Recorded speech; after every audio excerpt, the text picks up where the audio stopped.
Hello, हाय, नमस्ते. मी प्राजक्ता चिटणीस. P square मराठीमध्ये तुमचे सगळ्यांचे स्वागत. आपण आज आलो आहोत विजय चव्हाण यांच्या घरी. विजय चव्हाण यांनी त्यांच्या भूमिकांमधून आपलं खळखळून हसवलं. आज ते आपल्यात नसले तरी त्यांच्या भूमिका आजही आपल्या लक्षात आहेत. आज आपल्यासोबत आहेत त्यांच्या पत्नी विभावरी चव्हाण आणि त्यांचा मुलगा वरद चव्हाण. विभावरी मॅम, मला सांगा की मोरूची मावशी हा त्यांच्या आयुष्यातील सगळ्यात मोठी नाटक आणि सगळ्यात मोठी भूमिका असं आपण म्हणतो, आणि त्याच नाटकाच्या दरम्यान तुमची आणि त्यांची भेट झाली आहे. मला सांगा ती भेट कशी होती? म्हणतात ना, पहिल्या नजरेतलं प्रेम होतं का मैत्रीतून प्रेम खुलत गेलं? नाही, ॲक्च्युली ना मावशीच्या जेव्हा रिहर्सल सुरू झाल्या, मी अगदी शेवटच्या क्षणी गेले होते. सगळे जण सेट झाल्यानंतर माझा प्रवेश झाला होता आणि विजय ना तेव्हा असे मला वाटलं ते लग्न झालेले आहेत. कारण अख्ख्या ग्रुपमध्ये त्यांना एकट्यानंच खाली रवींद्र नाट्य मंदिरला तालमी असायच्या आणि खालच्या ऑफिसमध्ये विजयला फोन यायचे आणि सगळेजण माहितीने ललिताचा फोन आहे, ललिताचा फोन आहे असं करायचे सगळेजण. त्यामुळे मला असं वाटायचं ही ललिता आयदर त्यांची बायको तरी आहे किंवा मैत्रीण तरी आहे. त्यामुळे मला असं ते लग्न झालेत असंच वाटायचं तेव्हा. नंतर मग वर्षभर आम्ही दौरे करत होतो. विजयला हळूहळू मी ओळखत गेले आणि मग कळलं की हा माणूस चांगला आहे, म्हणजे असं. मग लग्नाची मागणी कधी घातली? साधारण वर्षभरानेच विजयचा वाढदिवस होता आणि डोंबिवलीला शो होता आमचा. त्या शोच्या वेळेला विजयने माझ्याकडे फोन नंबर मागितला. तर मी म्हटलं ह्यांना फोन नंबर कशाला हवा आहे, तर मी म्हटलं जाऊ दे, चल आता साधा माणूस आहे, आणि देऊन टाकला होता. तर हे दोघे एकमेकांशी फार बोलत नव्हते, म्हणजे फक्त नाटकासंदर्भात तेवढंच, बाकी अशी तुला मैत्री लव्ह स्टोरी पप्पांनी सांगितली की मम्मीनी सांगितली? नाही. असंच मीच विचारलं होतं एकदा दोघांना की तुमचं काय होतं, प्रेम प्रकरण होतं काय अरेंज मॅरेज झालं? मग तेव्हा मला असं कळलं, आता मला एक्झॅक्टली आई का बाबांनी कोणी सांगितलं ते आठवत नाही, की अरे आम्ही एकमेकांशी असं काय फार बोलायचो नाही. एकदा घरी माझा विषय झाला की लग्नासाठी मुलगी बघ, तर मी विभाला विचारलं, असं ते मला बोलले होते. पण त्यांना तुम्ही आवडायला लागलात वगैरे, तुम्हाला थोडासा असा डाऊट वगैरे आलेला त्यांच्या वागणुकीतून वगैरे? नाही नाही नाही, बिलकुल नाही. त्यांच्या घरी जेव्हा हा विषय झाला होता, म्हणजे माझा असं नाही, लग्न करण्याबद्दलचा, तर तेव्हा विजयची बहीण म्हणाली होती मग तू ह्या क्षेत्रातली मुलगी बघ. आणि आम्ही 3 मुली होतो त्या नाटकामध्ये. तर मग मला असं मस्करीत म्हणायचं माहिती नाही, तर विजय म्हणायचे की ते स्वतः खूप तापट आहेत, भयंकर तापट होते. तर मला म्हणायचे 2 तापट माणसं एकत्र आली तर प्रॉब्लेम होईल, त्यामुळे मग मी ठरवलं की ही शांत आहे स्वभावाला, आपण हिलाच विचारूया. असं काही कोणाच्या मनात बिनात असं नाही, एवढी अशी मोठी लव्ह स्टोरी नाही आहे आमची. मला मला जे वाटलं होतं की शांत आहे ते ॲक्च्युअली लग्नानंतर पण राहिलीच का तशी? विजयने फेब्रुवारी वाढदिवस असतो विजयचा, फेब्रुवारी विचारलं, लगेच माझे आई वडील जाऊन भेटले त्यांच्या घरी आणि मे महिन्यात आमचं लग्न पण झालं. त्यामुळे असं म्हणजे त्या वयात जरा म्हणतात ना, लव्ह मॅरेज म्हणजे घरामध्ये असं शॉक व्हायला लागतं. तुमच्या घरामध्ये म्हणजे सांगितल्यानंतर आई वडिलांची पहिली प्रतिक्रिया काय होती? प्रतिक्रिया म्हणजे हेच होतं की त्यांना खूप मोठा शॉक होता की चव्हाण, तिथूनच ते हल्ले होते. कारण मला नॉनव्हेज बिलकुल खात नव्हते, आवडतही नव्हतं. आणि प्रदीप भिडे आहेत ना, न्यूज रीडर होते ते, त्यांनी मला 2 स्थळं आणली होती, नेमकी ती दोन्ही मराठा होती. आणि मी पहिल्या छूट त्यांना सांगितलं मला मराठा मुलाची लग्न नाही करायचे, नॉनव्हेज मला जमणार नाही. मग लग्नाची जेव्हा तयारी झाली, लग्नामध्ये मग फक्त साधं झालं लग्न का मराठी इंडस्ट्री मला तेव्हा मोठा ॲक्टर असं झालं? नाही, फारसं नाही होतं, साधं. पण A to Z म्हणजे लक्ष्मीकांत बेर्डे पासून मच्छिंद्र कांबळी, म्हणजे नाटक, सिनेमा सगळेच जेवढे विजयच्या क्षेत्रातले ओळखीचे, तेव्हाचे माझ्या एवढ्या ओळखी नव्हत्या तेव्हा. त्यामुळे विजयच्या ओळखीचे जेवढे होते तेवढे सगळे कलाकार आले होते तेव्हा पण प्रयोग करत होते ना आणि काहीतरी. हां, म्हणजे लग्नाच्या आदल्या दिवशी सुद्धा प्रयोग होता. प्रयोग करून घरी आल्यानंतर मी मेहंदी काढली होती, मग हळद वगैरे सगळं नंतर झालेलं. आणि लग्नाच्या दुसऱ्या दिवशी पण लगेच सकाळी 11 वाजता शिवाजी मंदिरला शो होता. मग तुम्ही लग्नानंतर किती दिवस मग नाटक काम केलं मग? साधारण 6 महिने, 4-6 महिने असतील. त्याच्यानंतर बंद केलं होतं मग मी. म्हणजे हनीमूनला न जाता दौऱ्यावरच तुम्ही एकत्र फिरायला लागलात? मला आठवतंय एका शो मध्ये बाबा बोलले होते की लग्नानंतर मी आणि विभा जेव्हा पहिल्यांदा फिरायला गेलो तेव्हा बरंच 4 वर्षाचा होता. आणि नुसता हा नाही, विजयाचे आई वडील पण आमच्याबरोबर होते. आणि आम्ही मोरूच्या मावशीची अख्खी बस घेऊन गेलो होतो 4 माणसांसाठी, विजयचे आई वडील आणि आम्ही 3 जण. आणि वरद तेव्हा अगदी लहान होता. आम्ही सगळेजण कोकणात गेलो होतो. आमचं पहिलं फिरणं म्हण, हनीमून म्हण, असं आई वडील आणि बाळ असं सकट सगळेजण गेलो होतो आम्ही. सुरुवातीला तुम्ही लालबागमध्ये राहिलात. हां, मग लालबागचं कसं होतं तुमचं, म्हणजे जॉईंट फॅमिली सगळी होती? हां, जॉईंट फॅमिलीच होती, त्यामुळे मग विजयची आई जे सांगायची त्याप्रमाणे मी तेव्हा करत गेले आणि असं वाटप मी तसं शिकले. नाही तर मला वाटप हल्ली कसं यूट्यूबवरनं सगळ्यांना कळतं वाटपात काय लागतं काय नाही. आणि मी आईकडे असताना एवढा खूप स्वयंपाकघरात काही फारशी गेले नव्हते, माझ्या बहिणी होत्या मोठ्या, त्यामुळे मग मला काही एवढी वेळ पण आली नव्हती जायची. वाटप वगैरे मी तसं शिकत गेले मग हळूहळू. मग नॉनव्हेज बनवायला शिकलात तिथेच? काय झालं होतं माहिती आहे, वरद लहान होता आणि तेव्हा वरद म्हणजे अगदी मला वाटतं महिन्याभराचा असेल नसेल आणि विजयचे आईवडील कोकणात गेले होते. त्यामुळे मग माझ्यावर अख्खं नॉनव्हेज पडलं ना, नाही तर मी कशी त्यांना थोडी मदत करायची. व्हेज मी अख्खं बनवत होते जेवण, पण नॉनव्हेज मी नव्हते करत एवढं. अंगावर पडल्यानंतर आलं आपोआप आणि ज्या अर्थी विजय खात होते त्या अर्थी ते बरं झालं असावं. आणि बाबांना तेव्हा मंगळवार सोडून दररोज नॉनव्हेज लागायचं सकाळ संध्याकाळ, आणि ते पण तिखट आणि त्यांना जसं हवं तसंच, नाही तर मग ते खायचे नाही. म्हणजे आवडायला लागल्यानंतर जेवण तुमचं? हां, पहिल्याच दिवशी म्हणजे माझी तर एवढी फजिती झाली होती. आता विजयची आई माझ्यासमोर आणून ठेवायची ना सगळं कांदा खोबरं जे काय असेल ते. तर पहिल्यांदा मी अंड्याचं सांबार जेव्हा केलं तेव्हा मला कळलं नाही की ह्याच्यात कच्चा मसाला वापरायचा की गरम भाजलेला मसाला वापरायचा.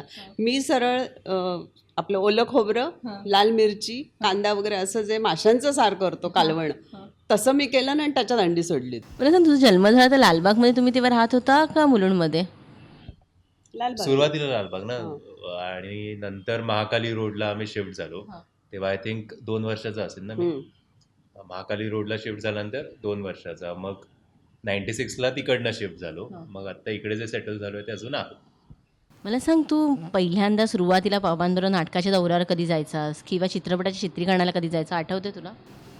मला तर एक्झॅक्टली वय नाही आठवत, बट मी खूप सातत्याने जायचो प्रयोगाला किंवा बाबांच्या शूटिंगवर, आणि शाळा बिळा बंक करून जायचो, आणि त्याच्यावरनं आईबाबांची जरा बाचाबाची व्हायची की कशाला एवढा दांड्या मारतोय हा, तर बाबा बोलतात जाऊ दे ना, एन्जॉय करतोय तर. मग इतकं जायचो की काही लोक बाबांना चिडवायचे सुद्धा की विजू मामांनी नवीन स्पॉट बॉय ठेवलाय वाटतं. त्या काळात पैसे जमवणं घरासाठी हे किती कठीण होतं? खूप कठीण होतं, खूप म्हणजे काही काळ मला हसायला पण येतं. कारण आता मी जेव्हा पहिलं नाटक केलं होतं ना हिंदीमध्ये, विवाह का बंधन, म्हणजे आपल्या लग्नाची बेडी, माझी नाईट किती होती? 1000 रुपये.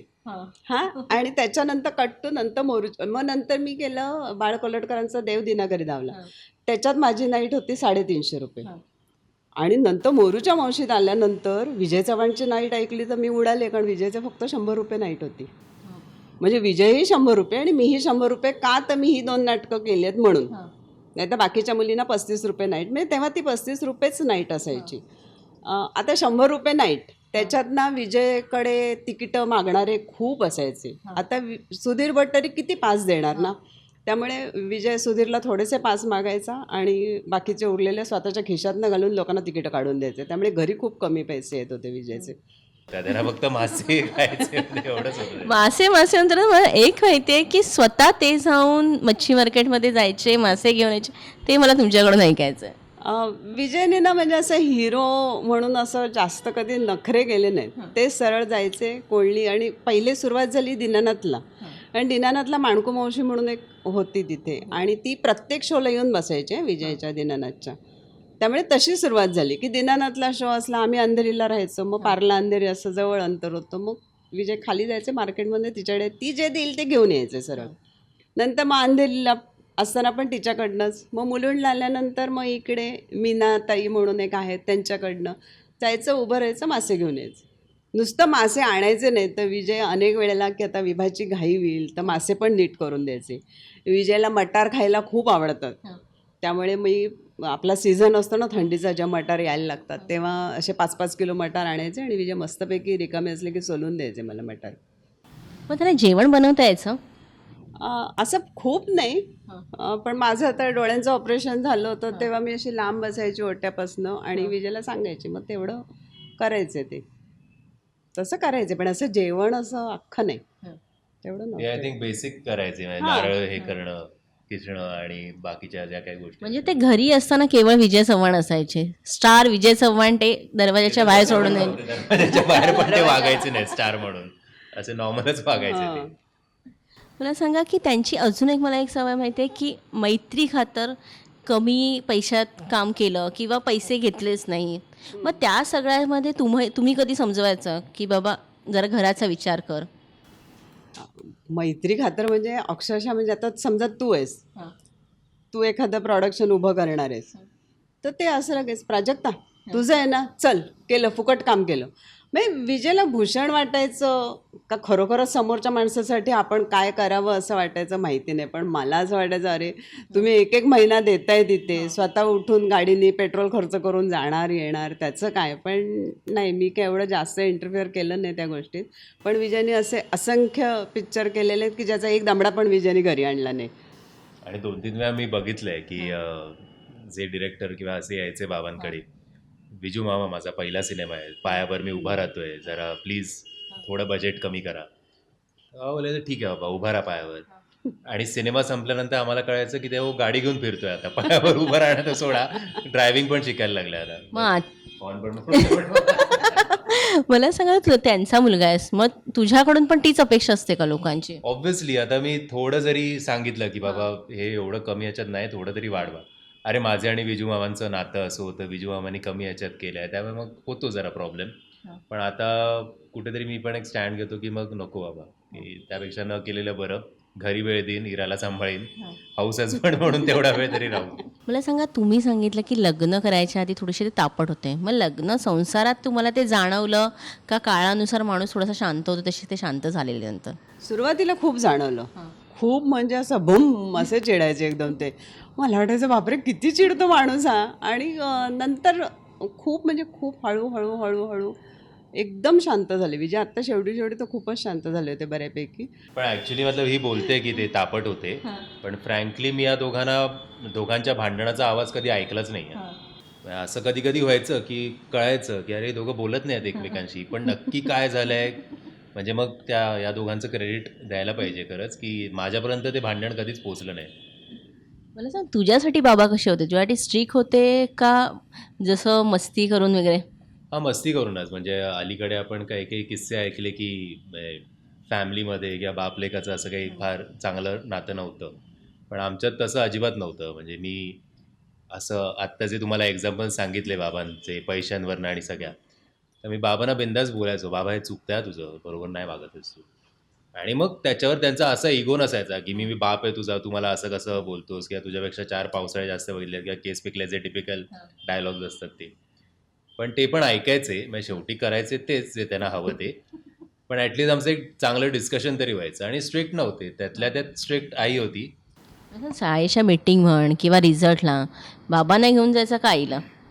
बाबा नसायचेत ना तेव्हा, कंपल्सरी आईला. आणि रिपोर्ट कार्ड आय थिंक आला तर मग बाबांकडे जायचो मी, कारण आई ओरडणारे मला माहिती होतं मार्क बघून. बाबा हां पास झाला ना, आवाज झालं अजून काय नाही. पण विजय वेळ असेल ना तेव्हा वरदला सकाळी 7 वाजता सोडायला जायचे हा शाळेत. कारण त्यांना लवकर उठायची भारी हौस होती. कितीही रात्री लेट झाला तरी सकाळी 5-5:30ला उठणार. त्यामुळे वरदला सोडायला बरेच वेळा तेच जायचे शाळेत. मग शाळेमधल्या मुलांमध्ये की तुझे वडील ॲक्टर आहेत, तर मग भेटायला वगैरे ते सोडायला गेले की तुझे मित्र यायचे? हा, मित्र तर यायचेच, पण त्याच्यापेक्षा त्या मित्रमैत्रिणींचा माझ्यावर खुन्नस खूप असायचा. कारण मी मस्ती करायचो शाळेत बाकीच्या सगळ्या मुलांप्रमाणे, पण बाकीजणं शिक्षा व्हायची. आणि थोडे टीचर्स किंवा आमचे प्रिन्सिपल बाबांचे फॅन असल्यामुळे वरदनी केलेला, जाऊ दे बिचारा गोड पोरग आहे असं करत. तर काही काही गुजराती पण मुलं होती, मराठी पण होती. तर गुजराती मुलं, तेरे बाप के वैसे देखो बहुत ये मिळतं देखो, समज आहे. मग तुझा डान्स बदल्या बाबांचं का असायचं? बाबांना की याच्यात आला कुठनं एवढं ग्रेस असं त्यांचं एक वेगळं होतं. कारण मला ऋतिकचा तो एक पल का जीना तेव्हा खूप फेमस झालं होतं, आणि मी डिक्टो तसं करायचो. त्यामुळे मला आठवतं की जेव्हा शाळेत कॉम्पिटिशन होती तेव्हा ॲक्च्युली फर्स्ट टाईम असं आलं होतं माहीत त्या कॉम्पिटिशनमध्ये, की माझं गाणं आल्यानंतर सगळी मुलं किंवा मुली नाचायचे माझ्याबरोबर. आणि मग सगळ्यात मागे प्रिन्सिपल आणि टीचर्स जे जज असायचे ते बसलेले असायचे, त्यांना दिसायचं नाही कारण सगळे उभे राहून नाचायचे. सो हा जो काही माहोल होता ना, तो बाबांना खूप आवडायचा. आणि भाव बोलायचे की हां बाबा याच्यात काहीतरी वेगळं देवाने दिलंय.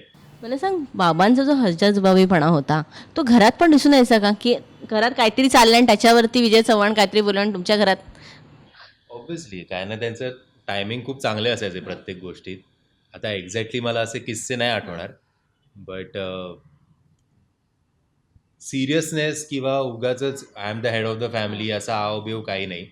हसत खेळत जगणं. काही त्यांचे पर्सनल प्रोफेशनल टेन्शन्स असतील तर ते फॅमिलीपर्यंत न पोचवणं. काही त्यांना स्वतःला त्रास होत असेल तर ते पण फॅमिलीपर्यंत न, म्हणजे एकदा मला त्या माणसाची कमाल वाटते. आईला ना काहीतरी डोळे दाखवायचे होते, आय 40 स्पेशलिस्ट. हां 40 आले नंबर. तर मग ना काही काळानंतर बाबा बोलले, विभा तू जातेस तर जरा माझा पण डोळा दाखवून घेऊया. तर आई बोलली का? नाही मला महिनाभर ना असं वाटते की एका डोळ्याने दिसत नाही. आणि ते तसे रात्री अपरात्री ड्राईव्ह बिव्ह करून पण येत होते. मग अशा वेळेला एक माणूस सिरियस होईल ना की अरे मला एका डोळ्याने दिसत का नाही आहे, किंवा काहीतरी भीती तरी वाटेल ना की काय झालंय. नंतर कळलं की कॅटरॅक्ट झाला होता, त्याच्यामुळे त्यांचं अख्खं विजन ते ब्लॉक झालं होतं. पण आईचं जर प्रॉब्लेम झाला नसता तो मे बी देवानेच घडवून आणला, तर हे तर काय दोन्ही दिसेना असे होईपर्यंत डॉक्टरकडे गेलेच नसते. म्हणजे ते एका कॅटरॅक्टमधनं इतक्या गोष्टी झाल्या. मग कॅटरॅक्टच्या वेळेला ECG काढायचा. ECG काढला तर तो मुलगा तिथला म्हणाला की सर तुम्ही ना कोणाला तरी दाखवा. आणि त्याप्रमाणे मग ऑपरेशन करताना त्या ज्या मॅडम होत्या त्या पण म्हणाल्या की कोणाला तरी दाखवा. मग उदयधुरचे साडू आहेत त्यांच्याकडे दाखवलं. तर ते म्हणाले हा माणूस एवढं काम कसं करतोय. म्हणजे विजयला काही BP वगैरे असं प्रचंड त्रास होता असं नाही आहे, पण असा ECG असलेला माणूस एवढं काम नाही करू शकत असं त्यांचं म्हणणं होतं. आणि मग तेव्हा 2005 नंतर हळूहळू विजयची औषधं सुरू झाली. आणि मग 2010ला व्यवस्थित औषधाने विजय जगले औषध नंतरचे आणि 7-8. 7-8 महिन्यांनी एकदा ऍडमिट. हां. म्हणजे वर्षातनं एक राऊंड त्यांची हॉस्पिटलला असायचीच 2010 नंतर. मला सांगा की तुम्ही अभिनय क्षेत्रात होता, मग तुम्ही पुन्हा अभिनय क्षेत्रात यावं अशी कधी इच्छा त्यांनी व्यक्त नाही केली का? नाही विजयलाच नको होतं जास्त. विजयला एवढं इच्छा नव्हती मी येऊन काम करावं त्यांच्या बरोबरीने म्हणा. कारण विजयच्या नाटकामध्ये असे असंख्य वेळा चान्स होता मला की अरे मी इथे विजयची बायको म्हणून घुसू शकले असते. साधा सरळ रोल होता, कारण मी काय असं एकदम मॉडर्न मुलगी आणि असं नसते करू शकले हे मला माहिती होतं. पण विजयला पण फार इच्छा नव्हती तशी. नाही तर बंदिनी मालिका माझ्यासाठी आली होती आणि दिलीप कोल्हटकरांनी तेव्हा चाळ नावाची वाचाळवस्ती केलं होतं. तेव्हा पण विजय म्हणाले होते अरे विजय नवरा बायको म्हणून तुम्ही तिथे पण नवरा बायको राहा. पण नव्हतं विजयला एवढं वाटत नव्हतं. त्यामुळे नाही नंतर केलंच नाही मी कधी एवढं. मला बरंच सांग, जेव्हा तुला अभिनय क्षेत्रात जायचं होतं तेव्हा वडिलांना जेव्हा तू सांगितलंस तेव्हा त्यांचं पहिलं काय होतं ते? आय थिंक मी SYला असताना पहिल्यांदा त्यांना सांगितलं असेल. मी रुईयाला होतो आणि बाबांच्या या फेजमधले अप्स अँड डाऊन्स मी बघितले होते. त्यामुळे कुठेतरी मी स्वतःला नको बाबा या फील्डकडे, जेव्हा काम नसतं तेव्हा अगदीच घरी बसून राहायला होतं. आणि बाबांचे असे 2दा फेज आले होते, एकदा वर्ष 1.5 वर्ष, एकदा 2-2.5 वर्ष असं. त्यामुळे मी स्वतःला या फील्डपासून लांब ठेवण्याचा प्रयत्न करत होतो. नाही तर रुईयात असून मी नाट्यवलय जॉईन करायला तेव्हा हवं होतं, पण मी कॉम्प्युटर सायन्स निवडलं. आणि तेव्हा माझी एक मैत्रीण होती SIES कॉलेज मध्ये, ती मास मीडिया करत होती. तर त्यांना एक प्रोजेक्ट होता, डॉक्युमेंटरी होती. डॉक्युमेंटरीचा एक प्रोजेक्ट दिला होता की एक 10 मिनिटाची कुठल्याही विषयावर डॉक्युमेंटरी करा. तर तिने असा विषय निवडला की मी आणि ती एका लिव्ह इन रिलेशनशिपमध्ये राहतो. आणि त्या काळात 2010 साली तेव्हा लिव्ह आय थिंक एवढं कॉन्सेप्ट माहिती नसेल लोकांना. सो मग अचानक एक दिवस माझी आई घरी येते आणि मग आम्ही तिला गंडवतो, पण इन द एंड तिला सगळं कळतं कारण ती आई आहे शेवटी. सो असं तो एक 10 मिनिटाचं कॉमेडी स्वरूपात हिंदीमध्ये आम्ही केलं होतं. ते मी बाबांना दाखवलं की बाबा काय वाटतं. हां करतो, बरा करतो. ते बोललं मला असं जरा या फील्डमध्ये यावं असं वाटतंय. तर बाबा बोलले ये, पण TY कम्प्लीट करून ये. आणि जेव्हा तू येशील तेव्हा बाबा मी काय तुझ्यासाठी फायनान्सर्स आणि असं काही गोळा करणार नाही ना, तुझ्यासाठी सिनेमा काढणार. तू माझ्याबरोबर माझ्या शूटिंगला जसं येतो तसं येत जा आणि तू स्वतः डिरेक्टर किंवा प्रोड्युसरांना अप्रोच कर. मी तुला तुझा सीन बघून सांगेन फक्त की तू काय कमी करतोय का काय व्यवस्थित करतोय. बाकी तुझं करिअर सेट माझ्यामुळे होईल अशी अपेक्षा ठेवू नको. ते बोललो ठीक आहे, कारण असं पण एक वेगळं हे आहे ना की विजय चव्हाण एवढं मोठं नाव असताना आपण त्यांचं नाव न वापरता आपला एक स्ट्रगल करतोय स्वतंत्रपणे. म्हणजे आत्ता पण मी बरेच वेळा कधी कधी मालिका किंवा सिनेमांचं शूट करतो ना, तिकडे शूट केल्यानंतर 1-2 दिवसानंतर सगळ्यांना कळतं की अजूनही की हा विजय चव्हाणांचा मुलगा आहे. सो बट जे छोटे छोटे पावलं का होईना जी मी पुढे जातोय, आणि जेव्हा माझ्या डोक्यात जे करिअर आहे किंवा जे दिवस मला खरे बघायचे आहेत ते जेव्हा येतील तेव्हा मी बाबांना असं मला पहिलं जेव्हा बक्षीस मिळालं तेव्हा पण मी स्टेजवर ते बाबांना डेडिकेट केलं होतं. म्हणजे आम्ही ॲक्च्युली असे दोघं हे नाही आहोत की खूप एक्सप्रेसिव्ह नाही आहोत आमचे इमोशन्सच्या बाबतीत, किंवा बाबा पण तसेच होते. बट एका दोन शब्दात असतं ना, की आता आम्ही जेव्हा ते बक्षीस घेतलं तेव्हा बाबा करत असं वर बघितलं, किंवा अलीकडे पण मी बरेच वेळा हिला सांगतो की अरे बाबा आले होते काल स्वप्नात, किंवा आणि त्यावेळेला काहीतरी मी खूप डाऊन असतो तेव्हा ते येतात बरोबर स्वप्नात. आज बाई पण भारी देवासारख्या सुपरहिट पिक्चरमध्ये तुझा रोल आहे. आज बाबा असते तर बाबांना नक्कीच आनंद झाला असता. हो हो, नाही नाही, बाई पण भारी देवा तर आय थिंक मराठी इंडस्ट्रीलाच गर्व व्हावा असा सिनेमा आहे, कारण बराच वेळ दुष्काळ चालला होता मराठी इंडस्ट्रीमध्ये, आणि आत्ता त्यांनी सर्व आय थिंक 90 कोटींच्या घरात तो गेलेला आहे, लाईफ टाईम कलेक्शन त्याचं. नो डाऊट त्या मोठ्या सिनेमाचा एक छोटासा भाग असणं खूप आनंदाची आणि अभिमानाची गोष्ट आहेच. पण कधीतरी आपण एका अशा मोठ्या सिनेमात प्रमुख भूमिकेत जेव्हा मी असेन, तेव्हा बाबा नक्कीच वरनं आशीर्वाद देतील असं याची गॅरंटी आहे मला. मला सांगा, हे सगळं चालू असताना आपण म्हणतो की ते पैसे थोडे कमी घ्यायचे किंवा तो म्हणतो मध्ये 1.5-2 वर्ष काम होतं. मग तेव्हा आर्थिक चणचण कधी घरात जाणवली का? जाणवायची तशी. पण त्या बाबतीत विजय खूप वेगळे होते. म्हणजे आमच्या घरात पैसे नाहीत हे त्यांनी वरदपर्यंत कधी जाऊ दिलं नाही. वरदचे सगळे हट्ट पुरवले. मग अशा वेळेला विजयचं काय असायचं, थांब आपण आता पापलेटने करंदीवर येऊया. म्हणजे विजय सरळ तेव्हा, आणि तेव्हा 2 रुपये वाटा असायचा.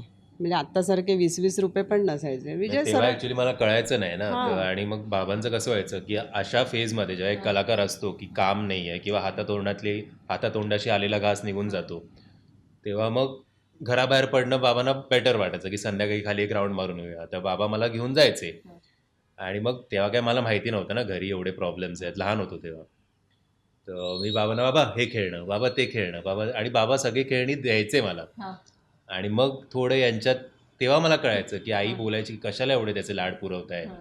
तसं आजारपण हा सर्वात तुमचा कठीण काळ होता यांचा. मग ते सगळ्या गोष्टी कशा पद्धतीने, कारण तेव्हा खर्च पण तुमचा भरपूर जास्त झालेला. हां, तेच खर्च म्हणजे लाईटचंच बिल जवळजवळ 10-12 हो, हजार हो. यायचं. कारण बाबांना 24 तास एक तर ऑक्सिजन, आणि रात्री झोपताना कार्बन डायऑक्साईड बाहेर खेचण्याचं एक वेगळं मशीन, असं 24 तास लागायचं. आणि प्लस औषधांचा खर्च 5-6 हजार. सो लाईट बिल आणि औषधांचा खर्च मिळूनच 15-20 हजार पकडा. बाकी ते ॲडमिट दर महिन्याला. हो, म्हणजे खूपच होतं. म्हणजे खूप म्हणजे खूप, म्हणजे आता मी विचारही करू शकत नाही. आणि तेव्हा मी जास्त ते क्रेडिट ते वरदला पण देईन, कारण हॉस्पिटलमधनं वरद औषधं आणायचं आणि मग तेव्हा तो त्याच्या खात्यातनंच डायरेक्ट पैसे सगळे खर्च करत होता. म्हणजे इंडस्ट्रीमध्ये सुद्धा म्हणजे अलका कुबल म्हणा, भरत जाधव म्हणा, त्यांचे आणि यांचे भरपूर चांगले संबंध होते. मग त्यावेळेत इंडस्ट्रीतील लोकांनी देखील तुम्हाला काही मदत वगैरे केली का? काय ना, ॲक्च्युली इंडस्ट्रीपर्यंत ह्या गोष्टी पोचल्याच नसतील की विजयकडे पैसे आहेत किंवा नाही आहेत. नाहीतर जरूर त्यांनी तशी मदत केली असते. बट ती परिस्थिती अशी होती ना की जेवढे घरच्यांपेक्षा बाबा या लोकांना बघून खुश व्हायचे, कारण त्यांना असं वाटायचं की चला इंडस्ट्रीतली लोकं येत आहेत, म्हणजे अजून जरा आपलं आहे काहीतरी इंडस्ट्रीत. नाही तर मग तो पण एक प्रॉब्लेम असतो ना कलाकारांना की कोण विचारत नाही आहे. तर बाबांना तो मॉरल सपोर्ट किंवा तसे बाबा मेंटली खूप शांत होत आहेत ते बघून आम्हाला जास्त बरं वाटायचं, रादर दॅन फायनान्शियल हेल्प. मला सांग की आता म्हणजे ते गेल्यानंतर सुद्धा म्हणजे मला तो प्रसंग आजही आठवतो आहे. म्हणजे तिथे त्यांचं पार्थिव होतं आणि अलका कुबल यांच्यासोबत फोटो काढण्यासाठी लोक आहे का तिथे, तेव्हा मी स्वतः होती बाचाबाची. म्हणजे लोकांना त्या गोष्टी कळत नाहीत. मग तुम्हाला स्वतः त्याबद्दल तुम्ही काय बोला? आत्ता हे तुम्ही बोलता ते बरोबरच आहे. बाबा हॉस्पिटलला होते ICUमध्ये नळ्या लावून, आणि त्यात कोणतरी एक बॉडबॉय का कोणतरी आला. अरे विजय चव्हाण, तुम्ही इकडे काय करताय? बाबा बोलले, काय नाही, आमच्याकडे मुतारीचा प्रॉब्लेम झाला त्यामुळे कॅटेडर लावून बसलोय इकडे. आता मग बाबांचं असं, आणि त्याच्यात पण बघा तुम्ही एवढ्या नळ्या टाकल्या आहेत, त्याच्यात पण ते असं बोलून गेले की आमच्याकडे बाथरूमचा प्रॉब्लेम झालाय म्हणून इकडे आलोय कॅथेड्रल लावायला.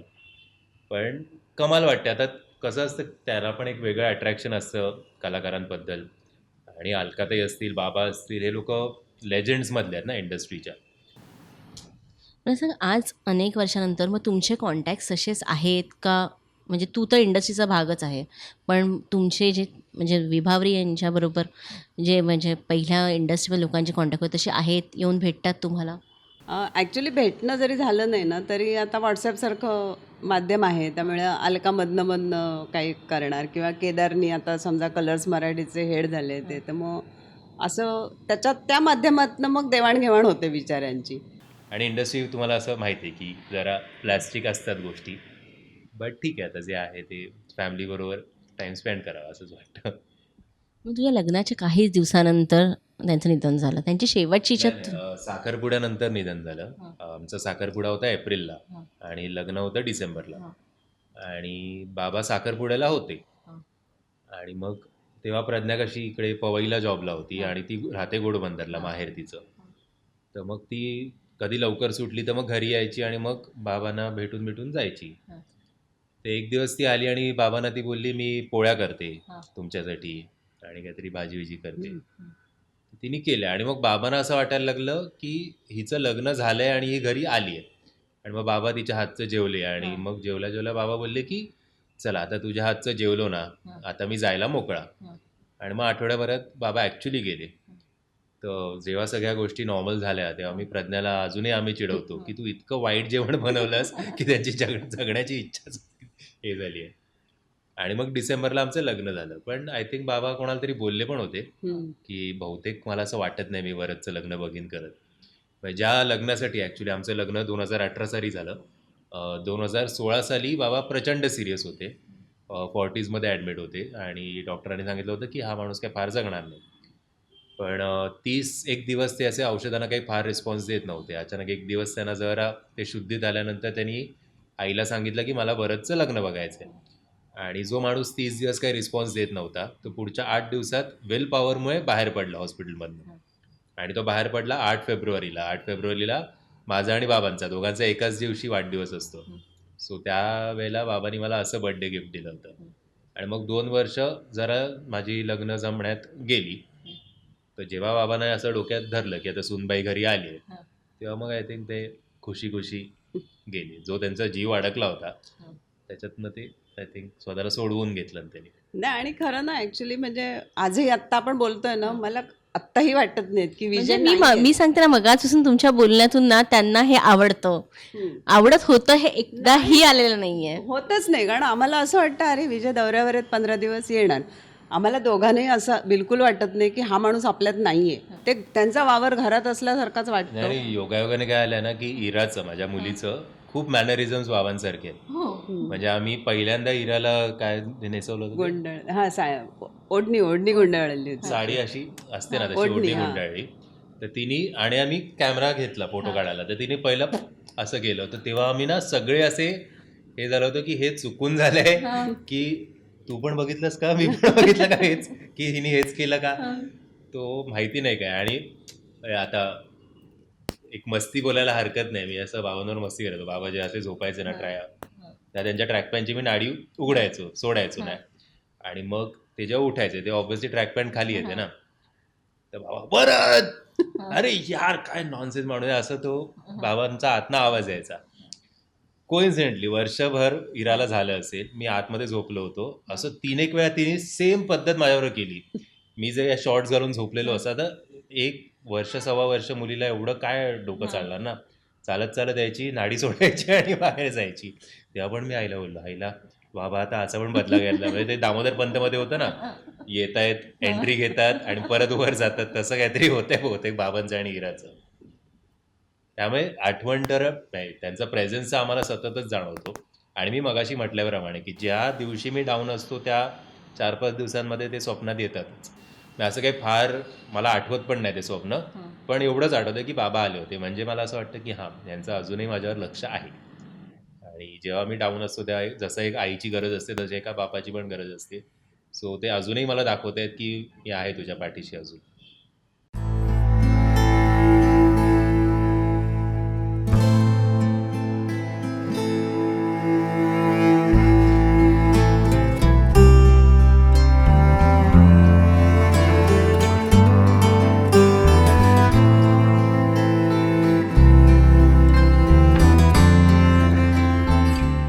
नमस्कार, मी वरद विजय चव्हाण. P² मराठी या चॅनलला लाईक, शेअर आणि सबस्क्राईब करायला विसरू नका. धन्यवाद.